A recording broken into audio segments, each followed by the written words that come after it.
Hai guys, welcome back again with Mimin di channel Enkun. Fans pengguna Jujutsu silakan merapat, karena di video kali ini kita akan membahas lanjutan cerita Jujutsu Kaisen. Setelah Megumi yang mengeluarkan Shikigami-nya berupa ratusan kelinci untuk mengalihkan perhatian dari Awasaka. Lebih tepatnya, kita akan mereview manga Jujutsu Kaisen chapter 97 yang bersumber dari Reddit Jujutsu Kaisen atau forum Reddit. Buat kalian yang belum lihat review chapter sebelumnya, bisa klik link di deskripsi, atau bisa juga klik link di pojokan atas video ini ya.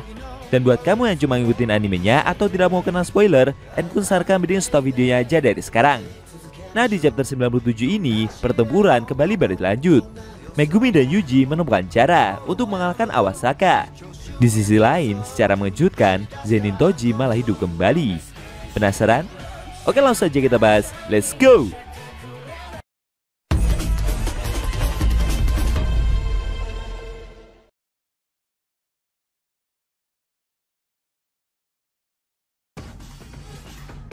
Judul chapter 97 ini adalah Insiden Shibuya, bagian ke-15.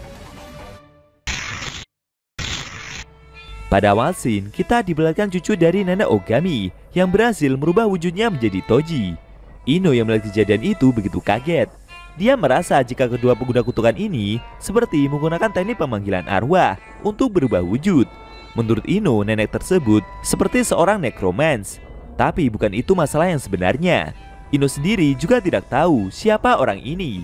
Apakah dia adalah penyihir Jujutsu yang terkenal atau siapa? Namun Ino bisa memastikan dengan melihat sekelas saja kalau pria tersebut sangat kuat. Lalu dia segera mengambil kuda-kuda untuk bersiap melancarkan tekniknya yang bernomor 4. Tapi secara tak terduga, Toji bergerak dengan cepat dan melepas topang pemuda itu dari belakang, kemudian memukulnya dengan sangat keras. Belum sampai Ino mencoba bangkit, dengan sadisnya, dia segera memukul pemuda itu secara bertubi-tubi. Di sisi lain, Awasaka yang berada di jalanan kota masih dikepung oleh ratusan Shikigami kelinci milik Megumi. Dia menyadari jika sepertinya kelinci-kelinci ini hanya digunakan sebagai pengalihan saja, dan mungkin mereka akan melakukan serangan kejut dari balik Shikigami ini. Setelah itu, kelinci-kelinci tersebut menghilang. Awasaka yang menyadari jika Shikigami itu telah dipanggil balik penasaran. Apakah cara ini sengaja mereka lakukan agar mereka bisa kabur? Namun secara tak terduga, muncul Shikigami Megumi yang lain berbentuk gajah raksasa yang jatuh dari atas dan menghantam pria tersebut dengan sangat keras. Tapi secara mengejutkan, Awasaka mampu menahan serangan itu. Kemudian Megumi yang mendekat itu segera memanggil balik Shikigami-nya. Kejadian tersebut membuat Awasaka sedikit emosi. Dia menatap pemuda itu untuk mendekat dan bertarung secara langsung.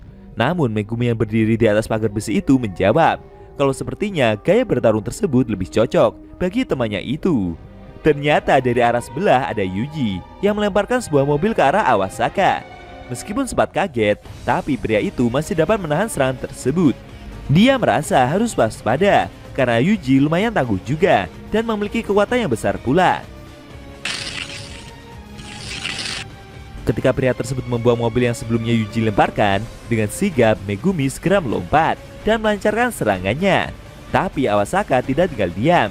Dia segera mengeluarkan sebuah pisau untuk menyerang balik pemuda itu. Dengan susah payah Megumi mampu untuk menghindar. Menurutnya, pria ini sepertinya juga sudah mulai bertarung dengan serius.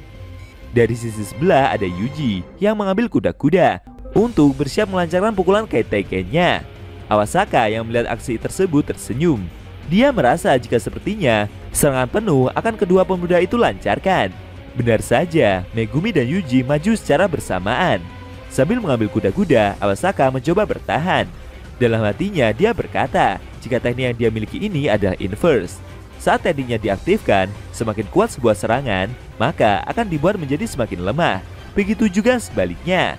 Semakin lemah suatu serangan, maka akan dibuat menjadi semakin kuat pula. Sampai saat ini tidak ada yang pernah berhasil menghindari serangan baliknya itu. Apalagi setelah serangan terkuat lawannya lancarkan. Karena semakin keras mereka bertarung, maka semakin mudah juga dia akan memenangkan pertempuran. Sebelumnya, Megumi memberitahu Yuji jika teknik kutukan yang pria itu miliki mungkin adalah inverse. Sebelumnya juga, serangan yang dilancarkan yang terpaksa melemah menjadi lebih efektif dari serangan milik Yuji. Ditambah lagi reaksinya yang begitu aneh ketika terkena Shikigami kelinci. Padahal itu tidak bermaksud menyerangnya. Awasaka sendiri waktu itu tidak langsung membalas ketika sedang dikepung oleh kelinci-kelinci tersebut. Kejadian itulah yang membuat Megumi merasa yakin jika pria itu juga tidak terluka ketika dia dijatuhkan dari gedung yang begitu tinggi. Konyolnya Yuji menyimpulkan jika mereka bisa mengalahkan villain ini hanya dengan sintilan di kepala saja. Tapi Megumi menjawab kalau harusnya ada batasan minimal dari serangan yang mereka lancarkan. Jika itu adalah inverse, secara harfiah, maka hal kecil seperti hambatan udara pasti akan menghancurkan tubuhnya pula. Pasti ada batas maksimal dan minimal. Selain itu, Awasaka juga melindungi diri dari serangan teknik kutukan dan tebasan dengan energi kutukan di atas teknik inverse-nya. Itulah kenapa mereka semua tidak bisa menang melawan anomali seperti Gojo Sensei. Dan pria tua itu pasti juga kesulitan melawan teknik yang rumit. Kemudian Yuji pun mengajak temannya itu untuk menyerang dengan serangan yang kuat dan juga serangan yang agak lemah di waktu yang bersamaan. Megumi setuju, tapi mereka juga tidak boleh membuat pria itu menyadari rencana tersebut. Menurutnya, mereka harus terus menekan penjahat itu. Dan untuk yang pertama, mereka akan menggunakan Shikigami Katak milik Megumi terlebih dahulu. Karena serangan dari bayangan tersebut begitu lemah. Lalu kemudian mereka akan menyerang secara bersamaan. Benar saja, strategi yang mereka berdua rencanakan berjalan sukses. Awasaka berhasil dihajar habis-habisan dari dua arah. Sambil menerima pukulan itu, dia bertanya dalam hati, sejak kapan anak-anak ini menyadari teknik yang dia miliki? Sambil mencoba bertahan, Awasaka meminta Yuji dan Megumi untuk tidak sombong dengan serangan mereka. Namun dari belakang, Yuji sendiri juga seperti sudah bersiap untuk melancarkan serangan terakhirnya.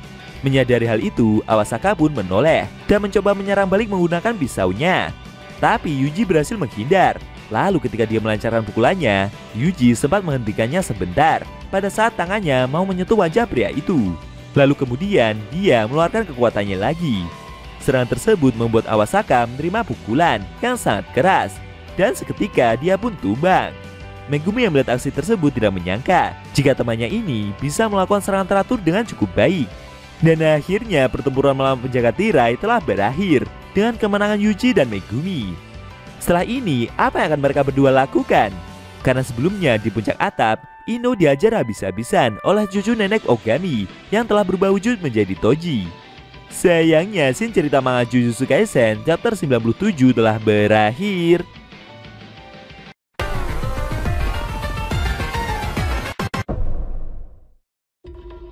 Oke guys, itu tadi review manga Jujutsu Kaisen chapter 97 yang ending scene-nya memperlihatkan Yuji dan Megumi yang menemukan cara untuk mengcounter teknik inverse yang Awasaka miliki. Dan akhirnya mereka berdua berhasil mengalahkan penjaga tirai itu.